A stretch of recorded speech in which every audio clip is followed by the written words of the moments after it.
Well, the other big story, which you have already guessed, is what happened and what went down in the United States last night. The US Congress today affirmed Joe Biden's win, cementing his victory in the 2020 presidential polls. But unfortunate events unfolded at the Capitol Hill during the session. Hundreds of supporters of the US President Donald Trump stormed the US Capitol in a bid to overturn his election defeat. Trump stands blocked and suspended on social media. 4 people are dead, and the US is in shock and reeling.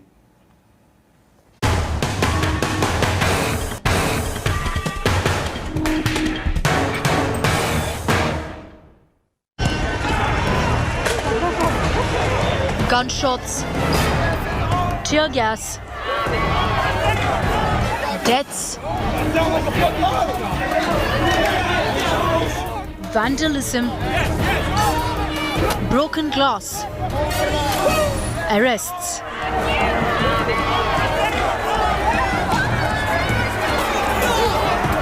The US Capitol was under siege by hundreds of protesters, angered by Trump's loss to his Democratic opponent Joe Biden and his claims of poll fraud.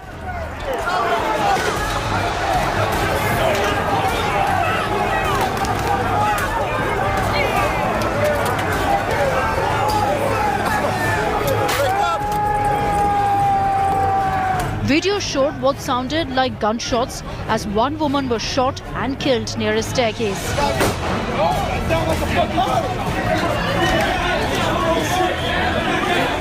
Armed security officers drew their pistols and trained them on the shouting mob trying to barge through the doors of the House of Reps. The mob roamed freely through the Capitol corridors, carrying flags. One man posed for a photo in the office of House Speaker Nancy Pelosi. Some rioters besieged the House chamber, banging on its doors, cutting off escape routes.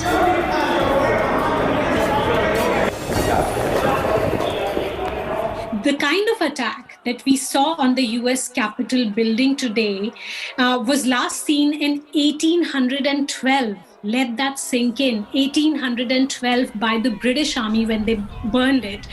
This was more than 200 years ago. So clearly this attack on the US Capitol building, which is the heart of American democracy, has really shaken a lot of Americans across party lines. This comes after Trump addressed thousands of supporters to march to the US Capitol. Election victory stolen by emboldened radical left Democrats, which is what they're doing, and stolen by the fake news media. That's what they've done and what they're doing. We will never give up. We will never concede. It doesn't happen. You don't concede when there's theft involved. Our country has had enough. We will not take it anymore, and that's what this is all about. I know your pain. I know you're hurt. We had an election that was stolen from us. It was a landslide election, and everyone knows it, especially the other side. But you have to go home now. We have to have peace.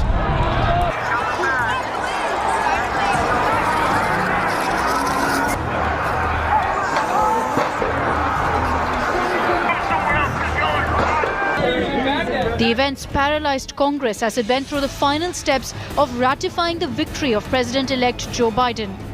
Biden said that the need of the hour was to preserve democracy. I am genuinely shocked and saddened that our nation, so long the beacon of light and hope for democracy, has come to such a dark moment. Republicans and Democrats alike also condemned the violence. Congress has returned to the Capitol. We always knew that this responsibility would take us into the night and will stay as long as it takes.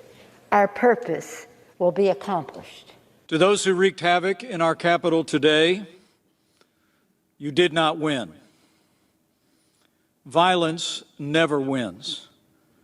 Freedom wins. And this is still the people's house. With Pratiksha Gildial, Bureau Report, India Today. I want to go straight across to Kate Woodsum, who's a correspondent and senior producer with Washington Post in Washington, D.C. Kate, welcome. Thanks for giving us your time. You were there, Kate, yesterday at the Capitol Hill. You were reporting from there. I was looking at some of the videos you put out on Twitter as well of the violence, of the very hostile things that were happening there. So the first question I want to ask you as a reporter was there a sense of disbelief as you were reporting, watching those images unfold before you? I want to say yes, but in fact, I wasn't surprised about what was happening. There's been increasing tension and increasing levels of aggression and violent rhetoric over the past couple months since the election. And each of the pro-Trump rallies that I have attended have grown more aggressive and more dedicated to the idea that they have to, by force, change the course of the election. So it was, you know, like most things that surround President Trump, it was shocking, but it was not surprising. That said, to see the Capitol building be besieged by violent protesters was, I mean, it was a historic day, and it definitely left the country rattled. You know, we're all still digesting those images, so I can imagine what it's like in the United States, Kate. There are a lot of really angry people out there. I can't remember a time when things have been this divided. Do you think this is the end of this kind of public anger and rioting, or is there always going to be a danger of this continuing? Trump has conceded there hopefully will be a peaceful transition, but it's difficult to ignore that there is this large mass of very angry people out there still. Yeah, I mean, the United States has been increasingly polarized for several years. Trump did not create this polarization, but he certainly took advantage of it. Yeah. And so we're in a stage now, it's not just political tribalism, it's political sectarianism, where members of a party hate the other party more than they love their own. And so people are acting out of spite for the other, rather than a thought about what's good for me, what's good for my country. This is not going to go away when President Trump leaves the White House. And his effect on the media and the media's effect on the people is going to have very long-lasting effects. The United States is essentially living in two realities.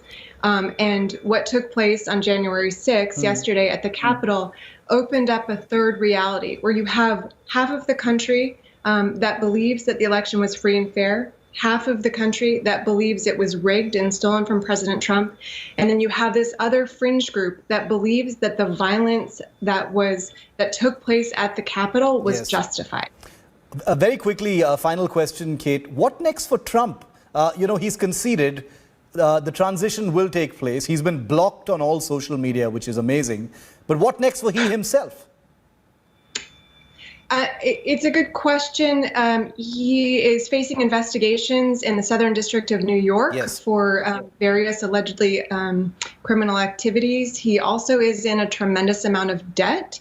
And so, you know, this is a man who is in constant fundraising mode. Some would even consider his objections to the election were not necessarily an effort to overturn the results, but an effort to raise money. And so he'll leave office. He will have a much diminished role in public life, but he will still be on Newsmax.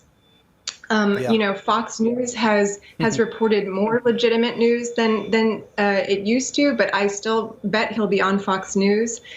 So I don't know officially what the president is going to be doing after he leaves, but he is not going away. He's not going away. The Trump story is far from over. Kate Woodson, appreciate it. Thank you very much. Stay safe as you continue reporting this unfolding story. Glad to have you with us. Thank you. Well, that's a wrap on India First. Thank you so much for watching. The news continues on the other side of this break. Hi everyone, Preeti Chaudhary here. Hope you like this video. For latest news and analysis, like and subscribe to the India Today YouTube channel. And don't forget to press the bell icon to stay updated. Thank you for watching.